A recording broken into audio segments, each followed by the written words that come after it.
Hello বন্ধুরা, চলে এসেছি মালা লাইফস্টাইল ব্লগ ভিডিও নিয়ে। কেমন আছো আমার সকল বন্ধুরা? নিশ্চয়ই ভালো আছো, আমিও ভালো আছি। তো আজকে সকাল সকাল উঠে আমি তাড়াহুড়ো করে সব কাজ সেরে নিচ্ছি, কারণ তোমাদের দাদাভাই গিয়েছে আমাদের নিজেদের ধান কাটতে। তাড়াতাড়ি রান্না করে নিতে হবে, এসে খাবে। আর বাড়ির সমস্ত কাজ তাড়াহুড়ো করে নিয়ে রান্নাবান্না করে রেখে আবার মাঠে যাব। মাঠে গিয়ে একটু ভিডিও বানাবো, না হলে তোমরা দেখবে কি করে যে মাঠে কীভাবে ধান কাটে, কীভাবে আমরা ধান কেটে বাঁধি। আর গ্রাম অঞ্চলে ভালো জিনিসটা খেতে গেলেই প্রচুর খাটতে হয় বন্ধুরা। যারা এসব ধান চালের কাজ করো তারাই বুঝবে যে মাঠে কত কষ্ট করে ধান কেটে বেঁধে ঝেড়ে আনতে হয়। আর কালকে কিছুটা ধান কেটেছিল, তাই সে ধানগুলো সব ভিজে গেছে, তাই সেগুলো উল্টিয়ে আবার রোদ্দুরে দিয়ে শুকানো হচ্ছে।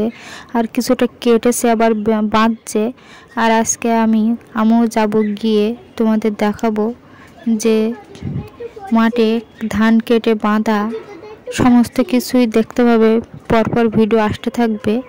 আর দেখুন বন্ধুরা, আমার এইদিকে সকালে একটা করে কাজ সেরে নিচ্ছি, দেখুন।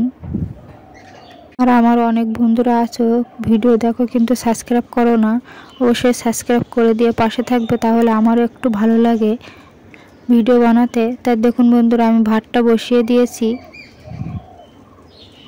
আর কি রান্না করব ভাবছি। তাও আমাদের সবজি খেতে একটা কুমড়ো ছিল, সেই কুমড়োটা আমি তুলে এনেছি। দেখুন, তুলে সকালে আমি এই কুমড়োর একটা হালকা ঝোল মতন করব, আর এর খোলাটা দিয়ে একটু চচ্চড়ি করব সকালে।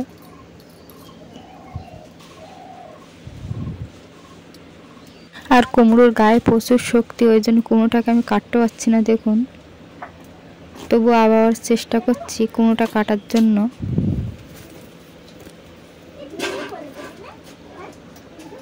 আর আজকে শনিবার বলে নিরামিষই রান্না করছি, দেখুন, কুমড়োর তরকারি।